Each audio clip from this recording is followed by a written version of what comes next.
चलिए, good morning. सो एक term को समझते हैं, प्रोप्राइटी ऑडिट। ये आपका गवर्नमेंट ऑडिट वाले चैप्टर में है।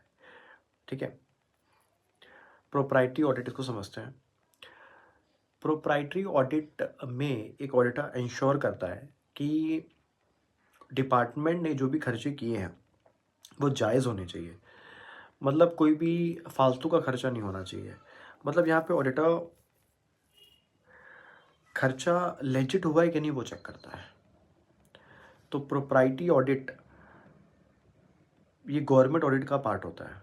ये गवर्नमेंट ऑडिट का ही पार्ट होता है। आपने अगर पढ़ा होगा वो चैप्टर, तो गवर्नमेंट ऑडिट में एक्सपेंडिचर ऑडिट होती है और एक्सपेंडिचर ऑडिट 5 तरीके की होती है और उसमें से ये एक टाइप है प्रोप्राइटी ऑडिट।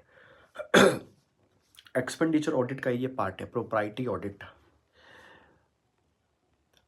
इसमें ऑडिटर ये इंश्योर करता है कि खर्चे का कोई वेस्टेज नहीं हो रहा है, वेस्टेज नहीं होना चाहिए, कोई लीकेज नहीं होना चाहिए, कोई अननेसेसरी खर्चा नहीं होना चाहिए,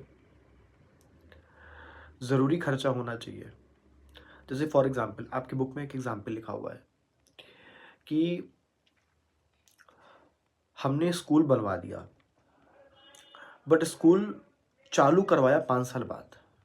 हमने स्कूल बनवा दिया, अब स्कूल बनवाने में जो खर्चा लगा होगा जो लगा होगा, लेकिन स्कूल चालू करवाया 5 साल बाद।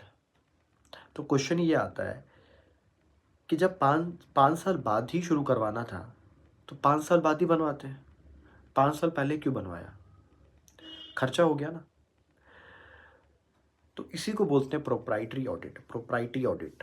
प्रोप्राइटी ऑडिट में क्या है ना, आप देखते हो कि कोई नाजायज़ खर्चा नहीं होना चाहिए। आपको खर्चा इस तरीके से करना है कि यह आपका अपना पैसा है।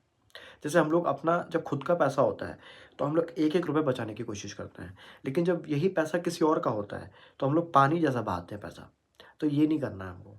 ठीक है, प्रोप्राइटी ऑडिट में बस बेसिकली ऑडिटर यही चेक करता है कि जो भी पब्लिक का पैसा जो गवर्नमेंट यूज़ कर रही है वो सही जगह यूज़ करे, खर्चा जायज़ होना चाहिए, अननेसेसरी खर्चा नहीं होना चाहिए, फालतू का खर्चा नहीं होना चाहिए, कोई वेस्टेज नहीं होना चाहिए, कोई लीकेज नहीं होना चाहिए।